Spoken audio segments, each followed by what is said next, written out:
Good morning, welcome to the Alpha Female Lounge on Asake Online. My name is Pamela Mpofu and I am your host.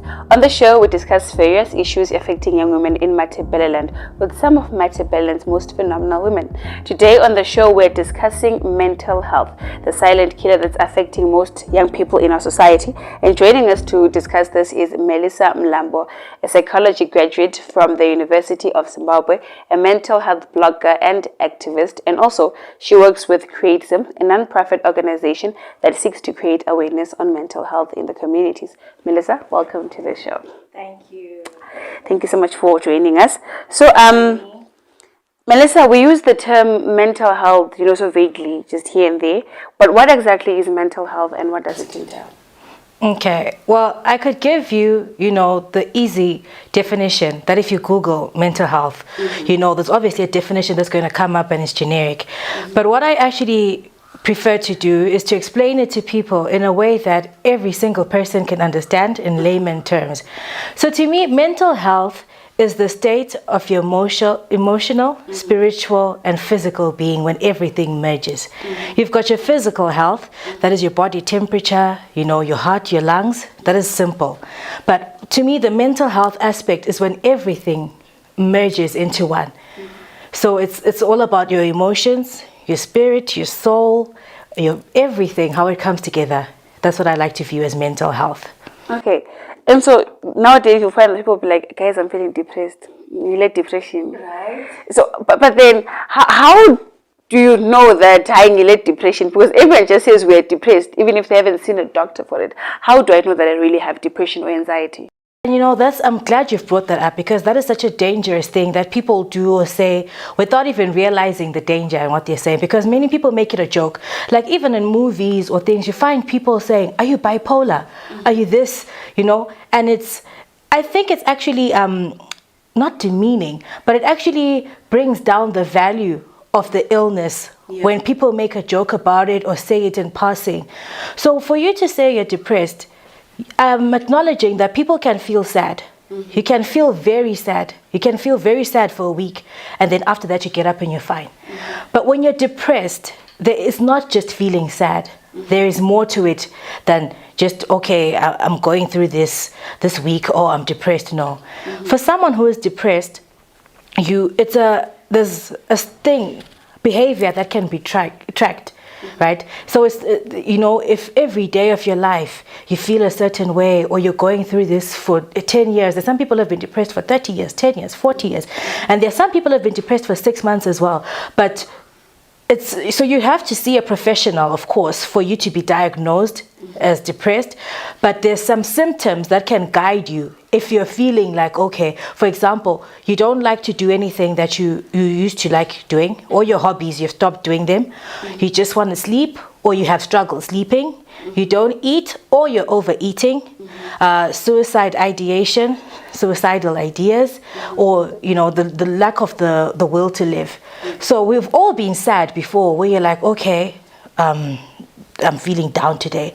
But when you're feeling down every single day of your life, that's when it becomes, a question mark to say, okay, maybe I should see a professional and actually look into this. Okay, thank you so much for highlighting that. And then, because we're in an African setup, there's some of these things that we look at and then maybe we're told, this is not our kind of sicknesses are flu, ikanda, and stuff like that. So we find that there's so much stigma around people with mental disorders like depression and anxiety. Why do you think it's like that? Is it because of the way we were brought up, which maybe we feel like this is too fancy for us? I think that's a very valid point, but it all stems from one thing of people not understanding what it actually is. I think that's where it all boils down to, because these things, especially for someone who's diagnosed with clinical depression or clinical anxiety, it's chemical. It's not even just about emotions or whatever. To sum it up, basically, it's an illness because your body, for some reason or whatever, your brain could not be producing the hormones that you need. That's why when you're even given medication, you're given hormonal medication that aids your body to produce the deficits that you need. So for someone who doesn't understand the whole hormone and the whole science behind it, it's just, oh, uyalenga, or, you know, she's being weak, but sometimes for some people, it's genuinely their bodies that, you know, are failing them. And it's affecting their mind, and it becomes a mental illness. It's a disease. So people have to first understand that it is a disease. It is not a choice. And once people can accept that, they understand that it's got nothing to do with someone's weakness. It's got nothing to do with their personality. So for Africans, for a long time, I think depression and things, they've never had time for it. Because they always, you know, had to hustle. They always have to go to work. So even if they were feeling sad, our forefathers or ancestors or our parents, they could never give themselves the moment to sit down and actually think that, oh, okay, could this be a problem? They'd always probably attribute it to stress about fees or stress about that or whatever. So they never actually got the time to understand that sometimes it's not just someone how they're feeling or whatever they're going through. This is a scientific thing with a scientific base, and most people don't understand that. So I think that's where the Africans are really needing to educate themselves more on understanding that. Okay, and then also, you know, you find maybe today I visited a doctor and they tell me, no, you are depressed or you have anxiety or another mental health issue. There's a thing that maybe our parents do, which you not get home and you say, no, I've been told that I'm suffering from this, I have depression, I have anxiety. So because you know, you do something and then they throw that whole, and then you're a depressed child. No, it's fine, don't do it, and then you're and then at the end, you know, some people end up feeling like maybe I shouldn't be open about it. So now in a family set up, how best can we try to not make people feel like they choose this thing, which, you know, it's something serious.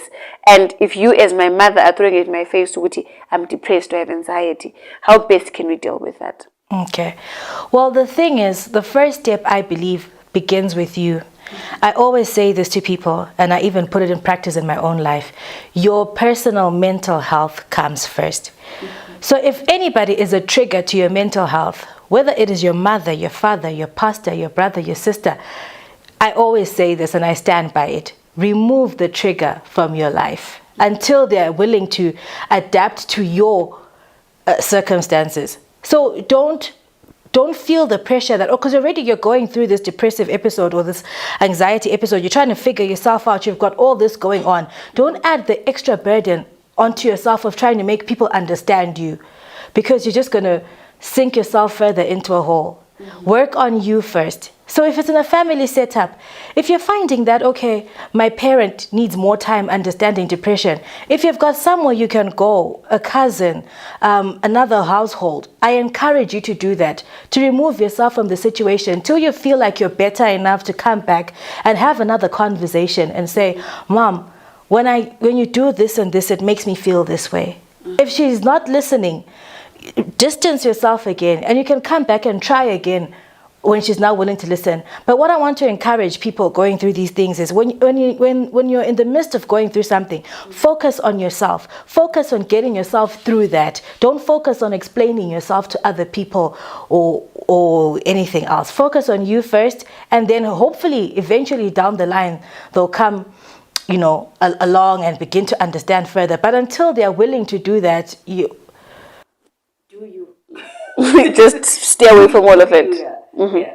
Okay, so the thing is now with consultations like that, obviously it doesn't come cheap. And looking at the Zimbabwean economy, it's not everyone that can afford to see a psychologist to get a proper diagnosis. What do you think? Because maybe obviously there are some NPOs that are doing this here and there, but maybe they're not getting enough to just be everywhere. How do you think we can get more affordable services, like get counseling stuff, like easily accessible to young women out there, especially in the marginalized parts of the country? Okay. Well, the thing is, counseling, it actually isn't that difficult to come by. I think the barrier is more of the fact that you have to go to a hospital or you have to go somewhere. So many people might not want to be seen at a hospital, because if you walk into a hospital or you go to like what those NPOs you're talking about, there'll be someone to help you. But some people, you know, they're shy to just take that first step. I feel like that's the actual real challenge, that many people, they don't know where to start, they don't know who to see, who to speak to, and all those things. So I think what we can do as a country is to just continue pushing, and I love it because people have started doing it, having these mental health conversations. We just need to continue pushing to erase the stigma that is around it, and continue to push the available methods that are there, because I know there's like friendship bench, where, you know, where they go visiting face to face. There's like the organization I work with, Create Zim. If you send us a WhatsApp, we'll put you directly in touch with a psychologist or psychiatrist in your area. There's other companies as well. No, there's a long list, so for me to just list them all. But my point is, many people don't even know about these opportunities or know about these people that are offering these services. So if we just continue to push out information and just erase the stigma, I'm sure we'll be able to help everybody get help and make it more accessible, because help is there. Yeah. It is there.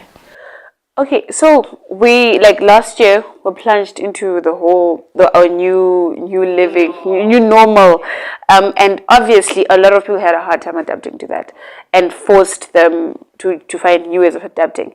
But then now it seems like slowly we are moving back to what was our previous life. But then now, because we've been so accustomed to this way of life now, the shift could be... Exactly. Now, my question is, this shift, because so many people have been looking forward to it, but mentally, are we prepared for such as young people, especially for young people? Because now we've gotten to being so at home, being on our phones the entire time, but now we can actually go out and interact with people. That shift, are we ready for it? And what can we do to make sure that the transition from the way we're living to going back to our almost normal life doesn't affect us mentally? Okay. Well, the one thing I encourage everybody to do is, I've found that there's no blanket answer for everything, because people are so different.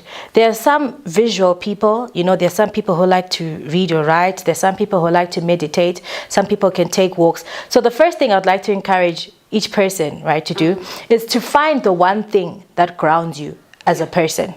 The one thing that brings you calm or relaxation as you're doing it. For me personally, I love to meditate.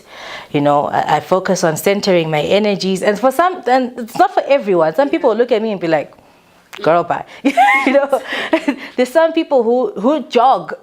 If I was to jog, I'd go crazy. But there's some people who find peace in jogging. So once you find that activity that you like, right, when you're doing it, you can sit down and plan. You don't have to plunge into everything at once. So for example, if we're being told that businesses are now opening 2/7 or schools are now reopening again, you can take your day like in bite sizes. Say, okay, the first week of me going back to uni or to school, what do I want to achieve? And you sit down and you just focus on that first week, so that you don't get overwhelmed, and you know, you don't, then if you think, okay, second week, a month. There's the mistake a lot of people make, especially like what you're saying, coming out of the pandemic, is that they want to now cover everything that they've missed in this past year in the first day of school. It's not possible. And you're just going to stress yourself out doing it. So instead, find your grounding activity. Whilst you're doing your grounding activity and you're feeling that peace, think about it and say, okay, what can I do tomorrow? That is logical. That is realistic to say, okay, what could I have achieved by tomorrow? What can I have achieved by next week? And work with that. Like, don't focus on the past. We can't bring back the time lost in the pandemic. So don't try and, you know, overcompensate, because then you end up stretching yourself thin as well. So just take it day by day, week by week, month by month, and you should be good. Okay, if you're just tuning in, this is the Alpha Female Lounge on Asake Online. My name is Pamela Mpofu, and today we're talking mental health with Mellisa. So, Mellisa, as young women, obviously we have friendships, we have relationships, and you highlighted earlier that if there are people that you feel like are not good for you, mental health-wise, just let go. But we find that sometimes these, what we call toxic relationships, they're so difficult for young women to break away from. How best do we, because I feel like maybe if we start teaching from a young age, Wuti, you know what, no matter how good this is, if it's toxic, and how do we define toxic? Because only I'll be like, I know he just has this one problem, but he's good. You understand? I totally understand.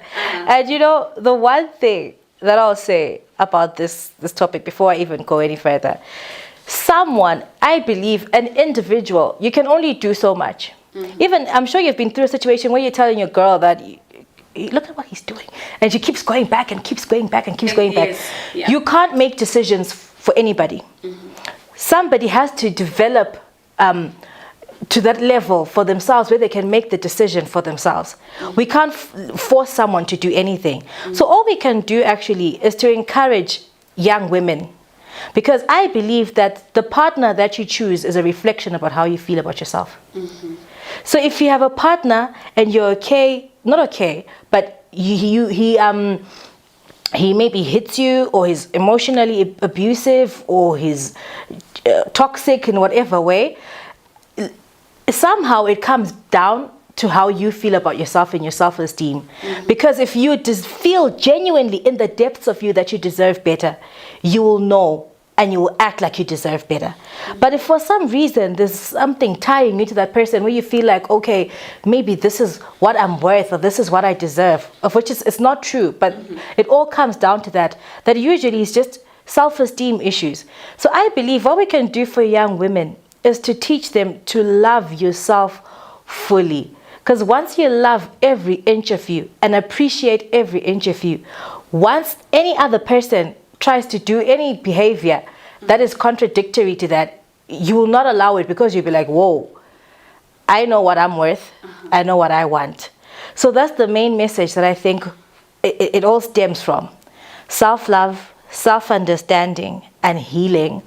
Because someone may think that because I went through this trauma, or like, for example, this might be triggering, just a warning, but for some people who have been through sexual abuse in their childhoods, most of them grow up with a distorted appreciation of sex and intimacy. So they don't know what it's like to do it in a loving way, or they think that they're not deserving of the love because they're now damaged because what happened to them. So you find that most victims of sexual abuse, they're in relationships with men that mishandle them or mistreat them, and to them it's nothing new, because they're thinking, I'm already damaged anyway. So there's a lot of healing that has to happen in an individual as well, for them to be able to say, no, I draw the line here.